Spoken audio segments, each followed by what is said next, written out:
वो आपको जबरदस्ती ऑपरेट करता है। मैं आपको दो बातें कहना चाहता हूं कि कभी भी कोई डॉक्टर आपको कहता है कि हार्ट की आर्टरीज में, वेन्स में ब्लॉकेज है, 70% तक है, तब तो आप बिल्कुल हंसी खुशी रहिए, कोई चिंता की बात नहीं। 75 है, 80 है, 85 है, तो आप चिंता करिए और इस ब्लॉकेज को निकालने के लिए कुछ काम शुरू करिए। आप बोलेंगे ऑपरेशन है, ऑपरेशन उसका इलाज नहीं है। क्यों इलाज नहीं है मैं बताता हूं आपको। ऑपरेशन होता क्या है? एक ऑपरेशन है जिसमें आपको एंजियोप्लास्टी किया जाता है। एंजियोप्लास्टी में क्या होता है कि मैंने बताया ये जो एक तरह की आर्टरी है, मान लीजिए इसमें से ब्लड जाना है और ये रुक गई है, तो डॉक्टर एक छोटी सी स्प्रिंग है वो आपके आर्टरी में डालेगा, कट करेगा, यहाँ से आर्टरी को उठाएगा और स्प्रिंग उसमें इंसर्ट कर देगा। और स्प्रिंग इतनी बड़ी होती है, वो जो बॉल पेन में आपने देखा है कि स्प्रिंग होती है, एग्जैक्टली वही स्प्रिंग, एग्जैक्टली वही स्प्रिंग, बस उस पर मेडिकेशन किया हुआ होता है, दवा उस पर लपेटी हुई होती है। वो स्प्रिंग 10 रुपए की बनती है, लेकिन आपके हार्ट में डलने के बाद उसकी कीमत 2 लाख रुपए हो जाती है, सिर्फ 10 रुपए की बनती है। आपको हैरानी होगी ये जानकर कि इतनी लूट मची है। हाँ, इतनी ही लूट मची है इस देश में। 10 रुपए की चीज को आपके हार्ट में डाल के वो कहेगा कि अब तो 2 लाख का बिल हो गया, 2.5 लाख का बिल हो गया, 3 लाख का बिल हो गया। आपको पता नहीं है, आप क्रॉस चेक नहीं करते और हम ये मान के बैठे हैं कि ये तो भगवान है जो डॉक्टर है। लेकिन आपको मालूम नहीं है कि भगवान जब होता था डॉक्टर तब होता था, अब नहीं। अब तो वो शैतान से भी ज्यादा खतरनाक है। भगवान फिर भी आपकी जान ही लेगा, ये तो इतना शैतान है कि जान भी लेगा, पैसे भी निकाल लेगा आपके घर से। हाँ, ये तो शैतान से भी ज्यादा खतरनाक। इसलिए मैं आपको थोड़ा अवेयर करना चाहता हूं कि हार्ट की प्रॉब्लम लेके कभी भी किसी डॉक्टर के पास आप जाएं और कोई डॉक्टर आपको ये कह दे कि आपका कोलेस्ट्रॉल बढ़ गया, इसके कारण ब्लॉकेज आ गया है, या ट्राइग्लिसराइड बढ़ गया, इसके कारण ब्लॉकेज आ गया है, तो आप बिल्कुल मत घबराइए जब तक आप अपनी रिपोर्ट नहीं देख लेते कि इसमें कितना % है। अगर 70 या 70 से नीचे है तब तो चिंता करने की बात ही नहीं। घर आइए, आराम से सोइए, खाइए पीजिए। 70+ है तो जरूर थोड़ी चिंता की बात है, लेकिन उस चिंता को दूर करने के लिए कुछ उपाय हैं जो मैं आपको बताना चाहता हूँ। ऑपरेशन उसका उपाय नहीं है। क्यों? मान लीजिए उसने एक आर्टरी को कट किया और एक स्प्रिंग डाल दिया। स्प्रिंग मैंने कहा इतनी सी है, इतनी सी स्प्रिंग यहाँ आ गई, ठीक है। अब ये स्प्रिंग डाल दी तो इसमें होगा क्या कि आर्टरी का थोड़ा एक्सपेंशन हो गया, तो खून ज्यादा जाने लगेगा। 1-2 दिन आपको बहुत रिलीफ लगेगा, लेकिन आगे और पीछे जहां स्प्रिंग है ना, उसके आगे और उसके पीछे वहां फिर जमा हो जाएगा क्या? कचरा, कीचड़, कोलेस्ट्रॉल फिर जमा हो गया, तो फिर तकलीफ आएगी आपको। फिर दोबारा आप डॉक्टर के पास जाएंगे, फिर कहेगा आपको एक और एंजियोप्लास्टी कराना पड़ेगा। तो जहां पे उसने स्प्रिंग डाला था उसके आगे पीछे और एक डाल देगा, फिर आपका 2-2.5 लाख का खर्चा। फिर उसमें क्या होगा, जहां स्प्रिंग पड़ गई वहां से तो ब्लड निकल गया, फिर उसके आगे और पीछे फिर वही समस्या। मतलब सीधा सा ये है कि ब्लॉकेज होने की टेंडेंसी जब तक आपके ब्लड में रहेगी तब तक ये होता ही रहेगा, आप चाहे कितनी एंजियोप्लास्टी करा लीजिए। और एक आर्टरी में 2 या 3 से ज्यादा एंजियोप्लास्टी हो नहीं पाती क्योंकि वो बहुत वीक हो जाती है। तब डॉक्टर आखिर में कहता आप बाईपास सर्जरी करा लो। बाईपास सर्जरी में क्या होगा, जो आर्टरी है उसके पैरेलल एक दूसरी आर्टरी लगाएगा और इसको बंद कर देगा। लेकिन अगर ब्लॉकेज की टेंडेंसी उसमें भी बनी हुई है तो थोड़े दिन में उसमें भी ब्लॉकेज आ जाएगा। कीचड़ भरने की अगर नाली में टेंडेंसी है तो नाली कितनी भी नहीं बनाते रहो, कीचड़ भरने ही वाला है। आप कुछ ऐसी व्यवस्था करो कि पानी के साथ नाली में कीचड़ ही ना जाए, ब्लड में कोलेस्ट्रॉल बढ़े ही नहीं, ट्राइग्लिसराइड बढ़े ही नहीं। और कोलेस्ट्रॉल बढ़े तो वो बढ़े जो अच्छा वाला है, जिसको हम HDL कहते हैं। खराब वाला क्यों बढ़े? LDL और VLDL।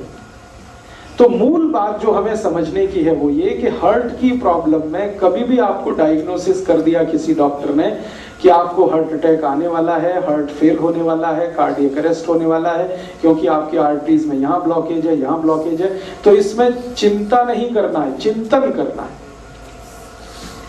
चिंता करेंगे आप, घबराएंगे, घबराहट में वो सारे पैसे आपके निकाल लेगा, क्योंकि यही आपका वीक पॉइंट है। आप चिंतन ये करिए कि मेरे ब्लड में जो खराब कोलेस्ट्रॉल है वो बढ़ क्यों रहा है, ये कम हो जाना चाहिए।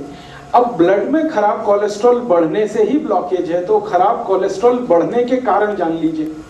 किन कारणों से खराब कोलेस्ट्रॉल बढ़ता है और किन कारणों से अच्छा कोलेस्ट्रॉल बढ़ता है। जिंदगी में जितने भी लोग डालडा खाते हैं, डालडा आप समझते हैं, वेजिटेबल ऑयल, ये डालडा सबसे खराब वस्तु है जो खराब कोलेस्ट्रॉल को बढ़ाती है। खराब कोलेस्ट्रॉल मैंने फिर बोला एलडीएल और वीएलडीएल। एलडीएल और वीएलडीएल आपके खून में सबसे ज्यादा तब बढ़ता है जब आप डालडा खाते हैं और रिफाइंड ऑयल खाते हैं और डबल रिफाइंड ऑयल खाते हैं, ट्रिपल रिफाइंड ऑयल खाते हैं। तो refined oil, double refined oil, triple refined oil, Dalda, ये 4 नाम हमेशा याद रखिए जो सबसे खतरनाक है आपकी जिंदगी के लिए। इनसे जुड़े हुए अगर प्रोडक्ट आपके घर में हैं, डालडा या डालडा का कोई भी प्रोडक्ट, XYZ ब्रांड नेम से आ सकता है। रिफाइंड ऑयल का कोई भी प्रोडक्ट XYZ नेम से आ सकता है, वो रुचि हो सकता है, वो सोया हो सकता है, वो गगन हो सकता है, वो पता नहीं क्या क्या नाम से हो सकता है। ये सब वो प्रोडक्ट हैं जो आपके शरीर में खराब कोलेस्ट्रॉल का निर्माण करते हैं। खराब माने एलडीएल और वीएलडीएल, उसके कारण आपको ब्लॉकेज है। तो क्या करना चाहिए? इमीडिएट आपको फैसला करना चाहिए कि भाई हमारे घर में डालडा नहीं आएगा, हमारे घर में कोलेस्ट्रॉल खराब बढ़ाने वाला कोई भी प्रोडक्ट नहीं आएगा। तो डालडा हटा दीजिए, अपने भोजन से डालडा निकाल दीजिए और रिफाइंड ऑयल भी निकाल दीजिए, डबल रिफाइंड भी ऑयल निकाल दीजिए। तो रिफाइंड और डबल रिफाइंड और डालडा निकालते ही आपका कोलेस्ट्रॉल घटना शुरू हो जाए इमीडिएट। और अगर आप चाहें तो 3 महीने ऐसा खाना खा के देख लीजिए जिसमें डालडा की 1 बूंद भी ना डाली गई हो और रिफाइंड और डबल रिफाइंड ऑयल ना इस्तेमाल किया गया हो। 3 महीने में वो डॉक्टर ही कह देगा अरे आपका तो बहुत कम हो गया एलडीएल और वीएलडीएल। तो कारण आपको पता होना चाहिए। कारण सबसे बड़ा जो है बैड कोलेस्ट्रॉल, खराब कोलेस्ट्रॉल जो हार्ट अटैक लाता है, कार्डियक अरेस्ट लाता है, उसको लाने वाला जो प्रोडक्ट है, जो वस्तु है आपके रसोई में, वो डालडा है, रिफाइंड ऑयल है, डबल रिफाइंड ऑयल है। अब आप उल्टा कहेंगे कि डॉक्टर तो सब बोलते हैं रिफाइंड ऑयल खाओ, हार्ट की प्रॉब्लम से बचना है तो डबल रिफाइंड खाओ और अच्छा है। डॉक्टर इसलिए बोलते हैं कि उनका आपस में एक दूसरे के साथ जबरदस्त कनेक्शन है। रिफाइंड और डबल रिफाइंड ऑयल बेचने वाली कंपनियों का डॉक्टरों के साथ कनेक्शन है। डॉक्टर उनका जितना भी प्रिस्क्रिप्शन करेंगे, कंपनियों का धंधा चलेगा, कंपनियों का धंधा चलेगा तो डॉक्टरों का भी धंधा चलेगा। लोग जितना ज्यादा रिफाइंड और डबल रिफाइंड खाएंगे उतना हार्ट अटैक आएगा, उतना हार्ट अटैक आएगा तो डॉक्टरों की भी चांदी है, कंपनियों की भी चांदी। इसलिए आप विज्ञापन देखकर टेलीविजन पर कभी भी जिंदगी के बारे में फैसला मत करिए। टीवी पर ऐसे ऐसे विज्ञापन आते हैं, कोई पत्नी अपने पति के बारे में बात करती हुई कहती है कि इनको तो ये तकलीफ है तो मैं उसी दिन से सोया वनस्पति ऑयल ले आई, तो ये ऑयल ले आई, तो वो ऑयल ले आई। बस यही खतरनाक, क्योंकि एक भी विज्ञापन सच नहीं होता और सच विज्ञापन करने की उनकी कोई जवाबदारी नहीं है, क्योंकि सरकार ने उनको झूठ बोलने का लाइसेंस दिया। एक भी विज्ञापन सच नहीं होता और सच बात विज्ञापन में बताई नहीं जाती।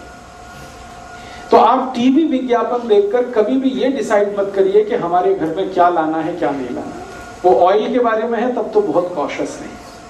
तो आप जैसे ही डालडा हटाएंगे, जैसे ही ये रिफाइंड और डबल रिफाइंड ऑयल हटाएंगे, 3 महीने आप देशी घी में खाना बना के खा लीजिए, देशी घी, आप देखेंगे आपका कोलेस्ट्रॉल कम होना शुरू हो जाएगा, ट्राइग्लिसराइड कम होना शुरू हो जाएगा।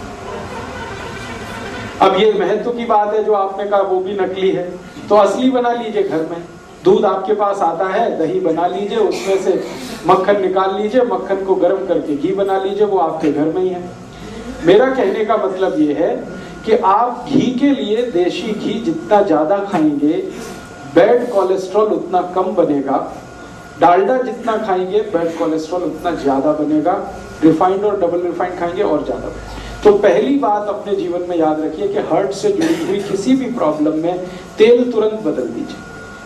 फिर आप बोलेंगे अच्छा डालडा छोड़ दिया, तो डालडा छोड़ के घी पे आ जाइए। और घी में मैं आपसे कह चुका हूं कि गाय का हो तो बहुत अच्छा है। गाय का घी जिस पर 12 साल मैंने रिसर्च किया है, 1 ग्राम भी कोलेस्ट्रॉल नहीं बढ़ने देता। गाय के घी में ऐसी तासीर है।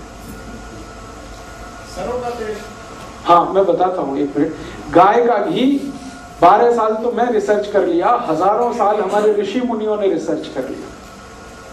गाय का घी 1 ग्राम भी कोलेस्ट्रॉल किसी का बढ़ने